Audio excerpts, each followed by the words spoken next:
Hello, this is a presentation of an in-progress study examining the attractiveness of synthetic, non-natural perfumes versus naturally occurring scents on red foxes and other mesopredators. This study was conceived to investigate the importance of perfumes as an attractant to mesopredators who have adapted to urbanization. Because many mesopredators, including foxes, adapt well, we wish to determine whether the non-natural synthetic perfumes that are frequently used by people, such as soaps and air fresheners, might serve as attractors to these predators and bring them into closer conflict with humans. We reviewed the literature for game camera studies and scent traps before beginning our study, but were unable to find any previous studies specifically looking at foxes and their responses to perfume.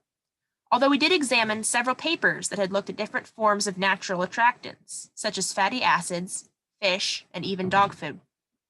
But nothing was relating to synthetic perfume.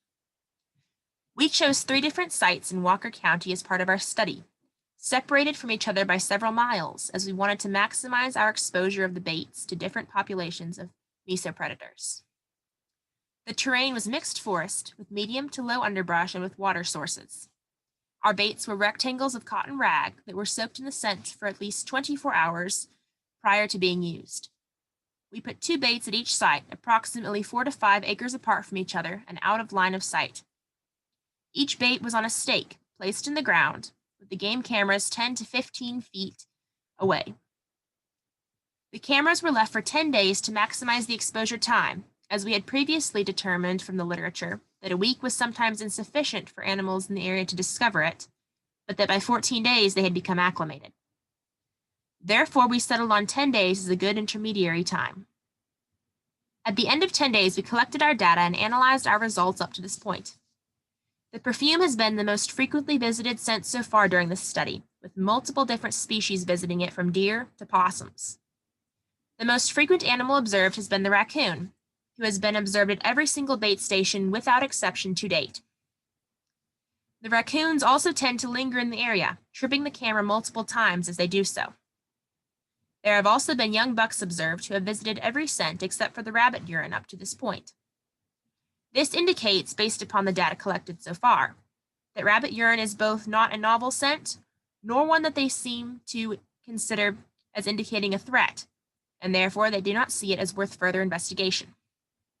Should we see a buck at the rabbit urine bait, we will revise our interpretation. Red foxes have been observed at the perfume multiple times, both investigating it and moving through the area. They have also been observed at the rabbit urine, although they have not been seen at either of the predator scents.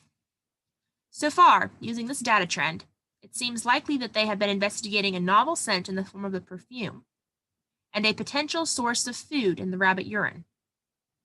Looking at the data so far, the foxes seem not to wish to interfere with another predator, and avoid those areas where they smell one, as we have not yet seen them at a predator bait station. The least frequently visited bait so far has been the bobcat urine, which is one of the larger predators in the area. That one has only been visited by raccoons and the young bucks, who are likely responding to a potential threat.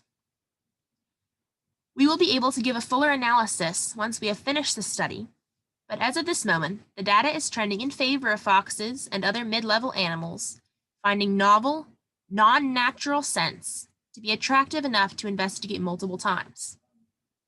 However, we are not yet able to say with any certainty if this is simply due to novelty or if there is a specific type of perfume that is more attractive than another. Thank you.